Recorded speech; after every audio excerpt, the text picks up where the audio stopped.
Hello everyone, welcome to today's episode of Easy SAP ABAP.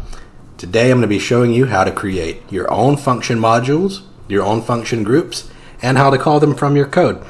You may already be familiar with calling function modules that are built into SAP or function modules that may already exist in your company, but a lot of people don't know how to create one from scratch themselves. So we're going to do that. There's two ways you can create a function module. You can do transaction SE37, which is function builder, and we can enter the name of a function module here and click on create. Now the reason I don't like to do it this way is because function modules are separated into their own function groups, and function builder is specifically for working with function modules. I mean, you can do some forward navigation clicks to create a function group there, but I think what you guys are probably going to want to find that you want to do is use transaction SE80 instead. SE80 is the object navigator. It's useful for reports, for module pool programming, WebDen Pro, literally most everything you can do with SE80. So first thing we're going to need a group for our function module. And a function group essentially just groups together function modules that are related in some way. So for example, if I've got a bunch of function modules that deal with making web service calls, I can put them all into, one function group called Z web service or Z HTTP. And you'll find that SAP themselves, that's kind of what they do with their function groups. Related function modules belong to a common function group. So we got function group here. I'll select that. And then I'll enter the name of a function group. It has to start with a Z or a Y because it's going to be in the customer namespace. We'll say Z. Let's just do Z test for now. It's going to say function group Z test does not exist. Do you want to create it? We'll say yes. Give it some descriptive text. Click save. Assign it a package. We're just going to save it to the local object since we're not going to transport this. So now we see our function group Z test. You'll see that some includes have been created for us. We have this include. We'll start from the bottom up here. This is generated by the function library. Never change it manually, please. So this is something we don't want to touch. SAP creates this for us and manages it for us. This, on the other hand, it generates a top include. And if you're not familiar with top includes are a place where we can, it's just like another report that gets included in something else. It's somewhere we can define data. So if we had some local classes, we could include another include here and define our data, define our class definitions. We could do an include, or we could just define data directly in here, or maybe do another include and have some additional data. So we're not really going to get into that because we're not going to use it too much when we're defining our function module. But in Z-test, we can do this again one of two ways. We can create our function group by clicking function module, right-clicking, do function module here. Or at this point, we already have a function group. So we could, in another session, go to transaction SE37 and type in, what do we want to call it, Z-test function. We could create it here, and it's going to prompt us for a function group. So either one from this point on are going to be equivalent, but for the sake of this video, I'm going to do it all in transaction SE80 because I really want to highlight, as you get into more advanced ABAP programming, reports, interfaces, it's going to be so much easier for you just to use transaction SE80. So we'll select function module. There's a function module that I want to create. It's called zwrite_text. And then we'll hit enter. It says it doesn't exist. Do you want to create the object? We'll say yes. We'll give it a function group, zfunc. Some short text. We'll say write text to screen. Oh, I created that earlier. What's this called? Z-test is what we've called our function group. So Z-test. Ignore this. And we'll just say new entry. And save. So now, our zwrite text, if we double click on it, we're going to get to the same screen we would get to as if we were going to go to transaction SE37, and I'll show you that. So /O SE37, just to open up a new section with SE37. Click on zwrite text and click display, and you can see here what's on the right hand side of our SE80 transaction is the same thing as what's over here. So from that point on, the whole thing is similar. It's the exact same thing. So now we'll go over the different tabs. We'll start with attributes. So attributes for a function module shows you the function group description or text that we use when we actually created the function group, the short text for the function module itself, whether this is a regular old function module, if it's remote enabled, that means we can call it from another system or client using RFC, person that created it, changed on the package, the actual program name that is created, and the include name that is created and generated by SAP. We have importing parameters. Importing parameters are parameters that the function itself is going to take in. It's not going to change them, it's just going to read certain data. That's an importing parameter. An exporting parameter is data that is going to be returned to whatever program is calling the function. So I might have an exporting parameter called result, and I'm going to return a number there based off of some importing parameters. So that's where I'll define my export parameters. Now, a changing parameter is much like an import parameter, except for we're specifically saying that we are going to be changing this variable. So, maybe instead of having an import parameter called input and an export parameter called result, maybe we just have one changing parameter called input underscore result. So maybe it's going to give the function module is going to take it in, it's going to manipulate this changing parameter, and then the calling function is going to receive a revised value for that variable. Tables parameters, this is where we can pass in an internal table. We have to give it a type that's available in the actual data dictionary. So you might have to make your own table type if you want to use something custom. Otherwise, there's hundreds of built-in table types. There might be something out there that fits your needs. Just do a quick Google search or look through the actual data dictionary yourself. The exceptions tab is where we can define an exception name and some short text associated with it. And this is if something goes wrong, we can raise an exception and let the calling program know that exception, data not found or something like that had been raised. So then the calling program, if there's some sort of error, they can handle that in the calling program. And then last but certainly not least, we have our source code tab. Our source code tab is going to be where we actually write the body of this function module. So we're going to use our import, export, changing tables, exceptions, all within this source code here. And then a foreign program will be able to call this function module and have it do the work. So let's go ahead and create just a very simple function module. So let's say import, we'll call this parameter name text. Typing, we'll just go ahead and F4 on that and see what our options are. So we can either do type or type ref2 if we're doing an object reference. We're just going to do an elementary type here. I'm going to say type string, default value. This is optional. If we want a default value, we can enter that here. I'm not going to do that. Let's see, optional param. So if this should be optional, we can click optional, and there won't be a syntax error whenever we go to do our compile time checks. Pass by value if we want to pass it by value as opposed to by reference. And some short text here just to define what the heck this parameter is. So we'll just say some input text. And then over here we see long text. If I wanted to do some long text, I could create some long text. Maybe just a help type thing for this parameter. And export, we're going to say export underscore text. Also type string. We'll say some result text. Actually, let's not even call it that. Let's just call it result. If I can spell.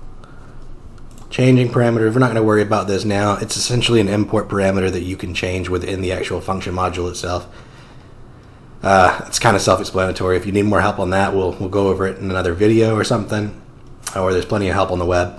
Tables, table type, type or type ref2, associated type. You can pick a table type here. If we do the F4 help, you can actually look for it, search for table types, and then you might be able to find something that SAP already has.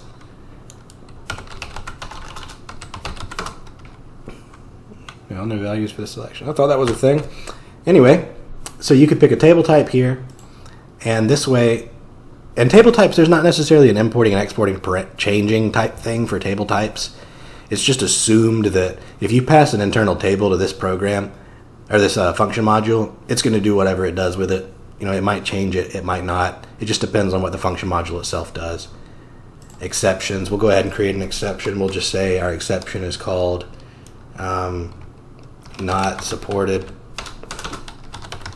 And we'll say over here, importing parameter is invalid. This is like the most generic thing you could possibly do.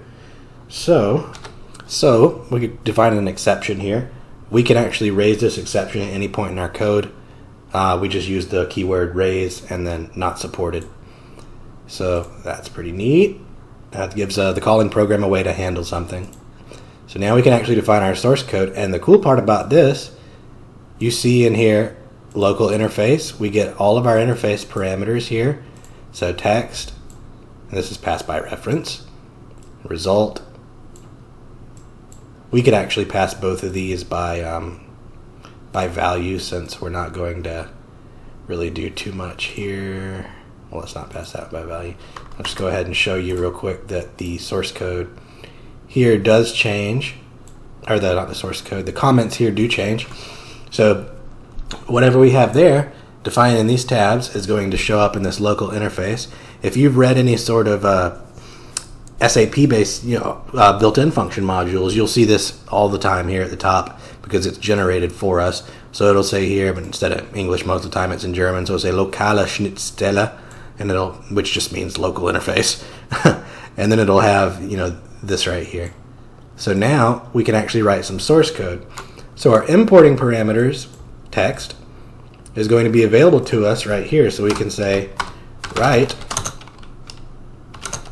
text. So this function module is simply going to write the value of text, which is passed in as an importing parameter. What we could do, we could say if text, and that's a keyword, so I really shouldn't have used that, but text is not initial, raise not supported, else write text. So this will make use of our importing parameter, text. It's going to check if text is initial. If text isn't initial, or excuse me, I should do is initial. So if a user doesn't pass in any value for text, if it's an initial value, we're going to raise this exception, not supported. And we could also have maybe in our exporting parameter result something right here. So we could say result equals importing parameter is invalid. And then otherwise, if text isn't initial, so somebody has called this function and properly specified a value for text, we can write text. And then we can come out here to the side and say, well, let's just say this. Right, well, set result, again, result equals all parameters are valid. And then we'll just, for fun, write out result. So now we've made use of all of our import, export, and our exceptions. So the reason result isn't a changing parameter is because the calling program isn't passing it in. We're creating it internally, and we are exporting it. So if a user from a calling program passed something in and we change it, then it's a changing parameter. But that's how this works. So let's go ahead and activate this. Well, I'll go ahead and activate actually our function module group and everything we got right here. Cool. So I'm going to go ahead and open up a new session, and we're just going to write a very simple report to test. Let's just say z underscore test underscore write text. Create it, give it a name, test, z-test function group modules. Give it a type. It's just a regular executable program, test program. Usually like to give it an application. This will be basis here. assign it to $temp. We're not going to transport this, so we can assign it there. Now I'll just put this on one side of the screen, put this on the left hand side of the screen, put this on the right hand side of the screen. So now I can see my function module here. So we can actually say we need to define our import parameter, which here is going to be, it's backwards from what we do here. So an importing parameter here is going to be exported from our program, and an exporting parameter here is going to be imported into our program. So the syntax is going to be backwards. We'll go ahead and use this pattern button, and I'll show you what I mean. So we'll say call function z_write_text. It's going to go ahead and do all this for us, show us how to use it. We're going to use every single, even if it's optional here, we're going to use every single bit of this. So what's going to happen? We're going to export text. We're going to go ahead and define something. So we'll just say data some text type string value hello SAP. Call function exporting text is going to be sum_text. Result equals, what did I say result was going to be? Type string as well. Let's go ahead and create a variable for our result. Sum result type string. Go ahead and pass that as a parameter. So we'll say sum_result. Exceptions not supported is the first exception we define, so it's going to give it a return code of 1. So sy sub rc down here is going to be 1. So what I think I want to do actually, for some decent error handling, let's go ahead and pretty print that just to make it all look good. For some error handling, I'll just say if sy sub rc equals 1 message, and then we'll say sum_result type, let's make it type error. Yeah, let's do an else if here. We shouldn't have others pop up unless we've really screwed something up. Else if sy sub rc equals 2. You would do something a little bit prettier than this in a production program, by the way.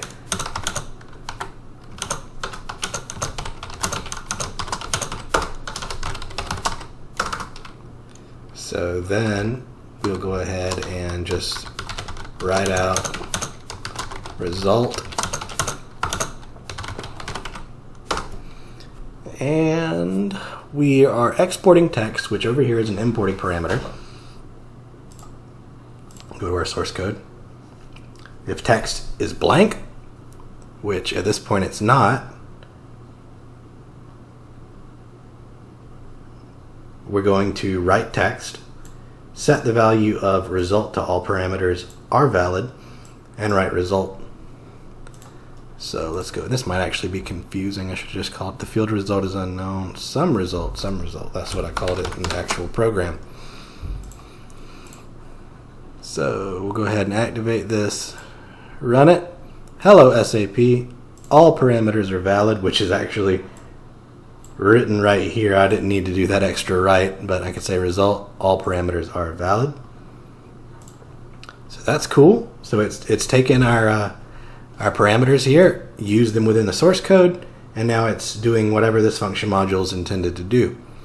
So now, say type string value is initial. So now this sum text, which is our importing parameter, which we export from our function, or from our report, excuse me, which then kind of becomes over on this side an importing parameter. It's backwards. It's really wonky if you've never worked with SAP. We'll go ahead and just run this now, and we get importing parameter is invalid. So what's happened, if we look at our right hand side of the screen here, text was initial, so we get result is importing parameter is invalid, and we raise not supported. So where does that not supported, where are we getting this this right from? Importing parameter is invalid. So we'll go back to SE38. Well, no, we won't. We'll go, yeah, SE38. I'm thinking we're dealing with the actual function module ourselves. We're dealing with the report. So if sy sub rc equals 1, message some result, which happens to be importing parameter is invalid. So that's why we get that specific error written out to the screen, is because we're actually writing some result, which is the importing parameter here, which has been exported over here and has been set in the code to importing parameter is invalid. So that is a scratch the surface definition tutorial for function modules, function groups, function builder, how to call function modules, and some of the just behind the scenes what's going on here. So there's a few other things in here we can get into that, you know, aren't necessarily like a huge priority. You'll probably learn them and pick them up yourself as you work more with ABAP. There's a couple things to note here. We can do function module documentation. So that's something we can do if we want to make our function module a little bit better documented. So that way if a developer clicks F1 on the, or presses F1 on the actual function module itself, they're going to get some good documentation there. We can, like I say, use includes. We can do local classes. We can make it as object-oriented as we want. Let's go ahead and just allow this. So you can do your documentation using this SAP script type. We can actually change the editor here. Using this SAP script type, we could say functionality example, hence further sources of info. We can use that to provide some documentation for end users. If we have other developers working in our company, we can use text elements just like we would in any other report. We can say 000 equals text, and then, you know, some translatable text. But we're not going to worry about that for this short video. That's essentially the gist of it. The justification for using a function module is if you have an action that is going to be performed across numerous reports, you're going to want a function module. So if you want some reusable code that, you know, you might not necessarily just want to write one time. Say, for example, you have some really bang-up way to display an ALV grid. You're using a object-oriented way of going about it, and you found something that just say, you know, for every time I do this, I want to do this. Well, it might be in that, you know, at that point in your best interest to write a function module, so that way you're not rewriting the same code 100 times across different reports. So that's about all the spiel I got on this, guys. If you have any questions about function modules, function groups, anything that I've done here in this video, please leave me a comment. You can always shoot me an email, and I will get back to you as soon as I possibly can. Thank you so much for watching, and we'll see you in the next video.